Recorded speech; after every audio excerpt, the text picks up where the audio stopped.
ឃើញតែតៃជៀនបងទាឲ្យចេញជារូបរាងផ្កាឡើងទៅនងហ្មងបងប្អូនសាក់ធ្វើដែរសិនអញ្ចឹងដំបងគេយើងត្រូវចាក់ខ្លាញ់ចូលផ្ទះដាក់រឿងច្រើនដែរបងប្អូនបាទយើងជៀនទៅស្អាតលើកទី1 February ដោយសារខ្លាញ់អត់សូវក្តៅយើងចាប់ខ្លាញ់ឲ្យវាក្តៅខ្លាំងសិនណាបានជៀនទៅស្អាតហ្មងដាក់បាញ់ត្រាំចូលភ្លាមគឺវារិចយកហ្មងណា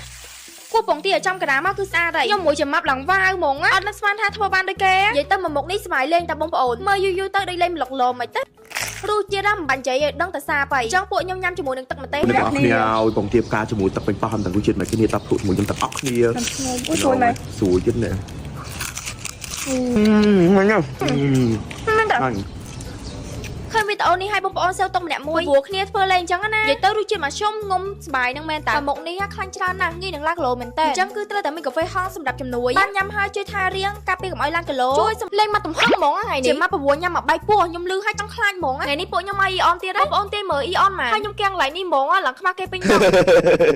លោកមុខឡើងពេញផ្សារហ្មងកាន់កន្ថប់ម្ដងពីរនេះប្រម៉ូទណានោះមកតនគេ discount 50% និង 20% យល់និយាយពីថាសบายចិត្តហ្មងណាសบายឬសាហាវដាក់យកហ្មងធ្វើខ្លួនស្អាតគឺគោលបំណងមក 50% នឹងឯងចាគេបញ្ចុះតម្លៃធ្វើមិនយើងមិនទាន់មានដាក់ខ្លួនណាចាំមកឥឡូវពួកយើងគិតលុយហើយបងប្អូនទៅមើលពួកខ្ញុំញ៉ាំទាំងអស់គ្នាអូឡើងច្រើនហ្មងឡើងពេញតុកហ្មងនេះហើយសំខាន់ណាស់សិតតែម្ហូបតំណងក្នុងចំណោមម្ហូបទាំងអស់ហ្នឹងខ្ញុំជឿថាក៏មានមួយដែរបងប្អូនធំញ៉ាំមែនទេបងប្អូនប្រាប់ភ្លាមមកនិយាយពីថាពីខ្វីនណាគេចូលចិត្តញ៉ាំបន្លែខុសពីខ្ញុំនេះចូលចិត្តញ៉ាំបាយសាច់ជ្រូកពងទានេះធ្វើឲ្យគេស្អីស្អាតរឿងស្អីអត់ស្អាតការញ៉ាំក៏ខុសគ្នាដែ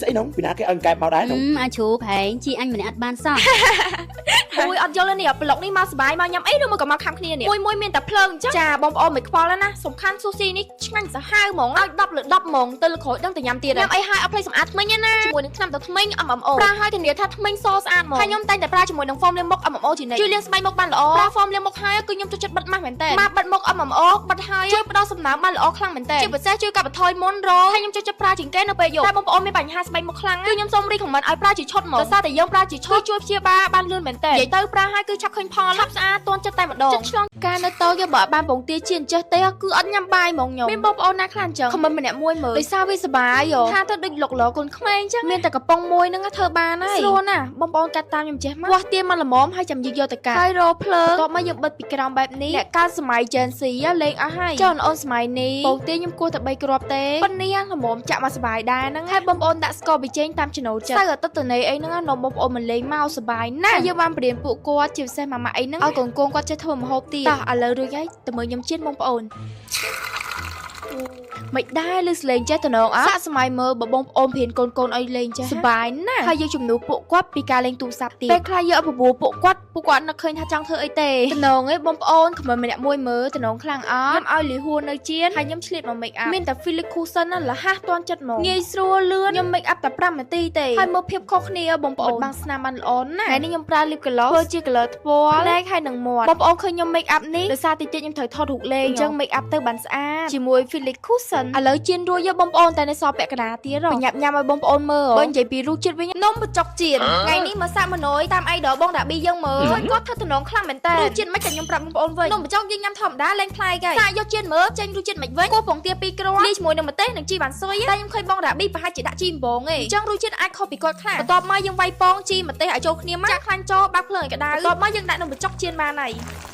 យបន្ទាប់មកបងប្អូនចាក់ពងទាលើនំបញ្ចុករបស់យើងហ្នឹងនំបញ្ចុកយករៀងស្រួយបន្តិចបានល្មមញ៉ាំមិនដែរបងប្អូនតំណងឯងខ្ញុំធ្វើលើកទី1ដែរណាតាមអីដល់យើងទេតែឲ្យមកដែរហ្នឹងបងប្អូនទាំងអស់គ្នាជៀនឲ្យគឺថាចាក់ក្លិនឡើងឈ្ងុយតែម្ដងឥឡូវនេះខ្ញុំនឹងចេញមកចាប់ផ្ដើមភ្លក់ឲ្យបងប្អូនមើលមុនញ៉ាំកាត់ជាដុំតូចៗសិនណមិនស្រួលញ៉ាំមកមុខនេះខ្ញុំសុំញ៉ាំជាមួយនឹងទឹកម្ទេសហើយដោយសារមើលទៅរៀងសាបដែរអញ្ចឹងចេញមកធ្វើការភ្លក់មុនខ្ញុំគាត់ថារសជាតិឆ្ងាញ់អាចទទួលយកបានអញ្ចឹងខ្ញុំលឺអញ្ចឹងអត់ចាំយូរទេដាក់មួយម៉ាត់ដែររសជាតិវិញដូចបងរ៉ាប៊ីគាត់និយាយអញ្ចឹងសម្រាប់បងប្អូនដែលគាត់អត់ចេះញ៉ាំគឺប្រកាសជាអត់ឆ្ងាញ់ហើយតែបងប្អូនចង់ដឹងតើសាក់ធ្វើមកមុខនេះខ្លាញ់ច្រើនណាស់ងាយនឹងឡើងគីឡូមែនតើអញ្ចឹងគឺត្រូវតែមានកាហ្វេហងសម្រាប់ជំនួយបានញ៉ាំហើយជួយថែរាងការពារកុំឲ្យឡើងគីឡូជួយសម្រកដើមដៃក្បាលពោះក៏ដូចជាខ្លាញ់ដែលលើជួយចិត្តញ៉ាំច្រើនមួយថ្ងៃបងប្អូនញ៉ាំពីកញ្ចប់កាហ្វេហងអត់មានធ្វើតុកធីងថងបើមុខអីទេគឺស្រួលញ៉ាំមែនតើអ្នកអត់ចេះញ៉ាំកាហ្វេក៏អាចញ៉ាំអីនៅខាងក្រៅឬមួយក៏ញ៉ាំនៅផ្ទះញ៉ាំឲ្យប្រហូតជាអ្នករើហើយចម្លើយនោះគឺនៅខាងក្រៅចាតើបងប្អូនទៅមើលពួកខ្ញុំទាំងអស់គ្នាឥឡូវខ្ញុំពីរនាក់បានមកដល់ទីតាំងហើយទីច្រឡំថាពួកខ្ញុំមកកន្លែងណាឆ្ងាយអីអត់ទេបងប្អូនគឺនៅចិត្តផ្ទះនឹងឯងតែថ្ងៃនេះពួកខ្ញុំចង់ញ៉ាំអីបែបលឿនរហ័សហើយឆ្ងាញ់ចឹងថ្ងៃនេះដែរគឺខ្ញុំបានជ្រើសរើសមីដំឡូងបារាំងអូម៉ាឈីជាអាហារសម្រន់លាយគ្រឿង ហើយឬចាត់តែក្តៅចូលរងចាំ3នាទីអីហ្នឹងគឺបានញ៉ាំហើយហើយចាំម៉ាប់ដឹងមកពីកាមកពីញាក់ពួកខ្ញុំនេះឡើងភ័យហ្មងខ្ញុំលេងមកតែ2នាក់ហើយនៅលេងមកតាមទៀតបណ្ដោះអត់និយាយច្រើនណាស់ឆុងមីយកមកសំខាន់ពេលអាល់កុហុលទីពួកខ្ញុំទៀតគឺថាមានបំណងកាច់កងច្បាស់ណាស់បែបគាត់ឃ្លៀងខ្លាំងអីមើលទៅ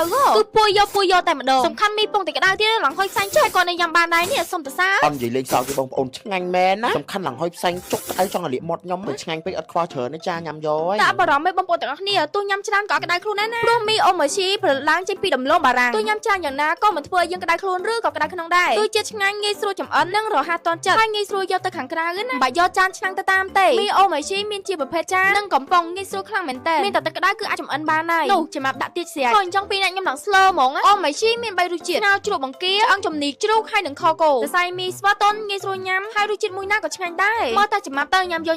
ហើយវគ្គក្រោយនេះលេងឈុតធំហ្មងគឺញ៉ាំម្ដងពីរចាំម្នាក់ឯងហ្មងណាត្រូវមើលគាត់ខ្លាំងហើយតែខ្ញុំបារម្ភទោះញ៉ាំច្រើនយ៉ាងណាក៏អត់ក្តៅខ្លួនដែរណាហើយបងប្អូនឃើញវីដេអូនេះហើយចង់ញ៉ាំដែរមែនទេអាចរកទិញបាននៅកន្លែងរហូតឥឡូវហ៊ានណាព្រោះខ្ញុំធ្វើម្ហូបមួយស្មើគេប្រាប់ខ្ញុំថាចង់ធ្វើឆាយកបំពងមើលបោះពីណាឆ្ងាញ់ជាងបងប្អូនកុំភ្លេចមើលដល់ចប់ណាដំបូងគេខ្ញុំធ្វើការស្រោមមីកូកសិនទាំងអស់គ្នាចង់ប្រើមីកូកមួយណាក៏បានដែរណាតាមចំណូលចិត្តដោយសារមនុស្សថ្ងៃនេះខ្ញុំធ្វើជាមួយនឹងមីកូកបងប្អូនចង់ធ្វើតាមកុំភ្លេចមើលវីដេអូនេះដល់ចប់ណា topping ដែលខ្ញុំធ្វើជាមួយនឹងឆាយកថ្ងៃនេះមានសាឡាត់សក់ការ៉ុតហើយនិងបង្គានិងកុំភ្លេចមីកូកណាហើយឆាយកដែលខ្ញុំធ្វើថ្ងៃនេះជាផលិតផលរបស់ Spring Home ប្រភេទនឹងឆ្ងាញ់ណាស់ស្ទប់ស្ដើងតែបកមកអត់លហើយទេងាយស្រួលបកងាយស្រួលធ្វើមែនតើហើយនិយាយពីហួរគេថ្ងៃនេះគេ enjoy ហើយសប្បាយចិត្តខ្លាំងហើយបានធ្វើម្ហូបមនុស្សរបស់ខ្ញុំសុំធ្វើមុនគេហើយខ្ញុំរៀបដាក់សាឡាត់សក់ការ៉ុតហើយនឹងដាក់មីជាមួយនឹងបង្គាតាមក្រោយមុខនេះគឺខ្ញុំអត់ដែរធ្វើសក់តែខ្ញុំធ្លាប់ឃើញវីដេអូគេធ្វើតំណងប៉ុណ្ណឹងគឺរំបានហើយបងប្អូនអាចកាត់ជាពីរដូចខ្ញុំចេះអូយតំណងខ្លាំងហើយបងប្អូនឥឡូវរបស់ខ្ញុំរួចហើយតែមើលខាងហួរគេធ្វើម្ដងគេដាក់តែមីហើយនឹងបង្គាគេរុំយកមកហើយបន្ទាប់មកគេយកទៅបំពងប៉ុនរនឹកទៀតស្មានតែធ្វើដូចខ្ញុំតើហើយសាយោនេះគឺអាចយកទៅបំពងបានទៀតជាពិសេសស្រូបប្រេងតិចតែមិនធ្វើឲ្យប៉ះពាល់ដល់សុខភាពងាយស្រួលក្នុងការបកពីមួយស្រទាប់ទៅមួយស្រទាប់ជាពិសេសអាចរក្សាទុកបានយូរបន្ទាប់ពីបំពងហើយបងប្អូនអាចយកទៅច្នៃធ្វើជាមុខម្ហូបផ្សេងៗទៀតក៏បានដែរនិយាយទៅធ្វើបានច្រើនមុខរសជាតិឆ្ងាញ់ហើយសម្បកស្ដើងញ៉ាំឆៅក៏បានយកទៅបំពងវិញស្រួយខ្លាំងហ្មងហើយថ្ងៃនេះខ្ញុំប្រើទឹកម៉ាញ់ណែដើម្បីញ៉ាំជាមួយមនុស្សយើងថ្ងៃនេះវគ្គនេះរៀងភ័យអបន្តិចឥឡូវនេះខ្ញុំឲ្យហួរភ្លុករបស់ខ្ញុំមុនសិនដឹងរសជាតិមិនគេណាបងប្អូនចាំមើលហួរញ៉ាំទាំងអស់គ្នាតែមួយម៉ាត់ឲ្យដូចស្បាយអវ៉ាវអត់មេដៃទៀតបងប្អូនមើលគេរ៉ែឲ្យប្រមាណបន្ទុកដែរហ្នឹងអត់តោះហើយអត់នឹងស្មានថាខ្ញុំធ្វើឆ្ងាញ់ដល់ថ្នាក់ហ្នឹងតោះឥឡូវខ្ញុំភ្លុករបស់ហួរវិញម្ដងឆ្ងាញ់ចាអត់និយាយលេងបងប្អូនឡើងស្រួយហ្មងនិយាយទៅរបស់ខ្លួនឯងឆ្ងាញ់មែនហ្នឹងបានគេរ៉ែឲ្យខ្ពស់មិនទៅសារខ្លួនឯងណាឆ្ងាញ់មែនតែឲ្យចាំមកភ្លុកវិញចាំមើលស្ដាច់ធ្វើម្ហូបរ៉ែឲ្យមែនស្រួយខាងក្រៅទន់ខាងក្នុងឆ្ងាញ់អត់សូវជក់ខ្លាំងដល់គ្នាឆ្ងាញ់ចាំមកស្រួយៗចឹងក៏ចុះចិត្តចាំមើលគាត់ភ្លុករបស់ខ្ញុំឲ្យមែនម្យ៉ាងម្នាក់ឆ្ងាញ់7លើ10ដូច10ហ្នឹងអត់ចិត្តបដ ாய் របស់ខ្ញុំបាន7លើ10និយាយទៅតាមចំណូលចិត្តផ្សេងគ្នាទេចាំមកគាត់ជួយចិត្តបំពងជាងបងប្អូនជួយចិត្តបំពងជាងឬមួយក៏មិនដែរកុំភ្លេចខមមិនប្រាប់ផងណាទាំងអស់គ្នាអាចរកទិញគ្រប់ផលិតផលទាំងអស់របស់ Spring Home នៅផ្សារទំនើបផ្សេងបានដូចជា EO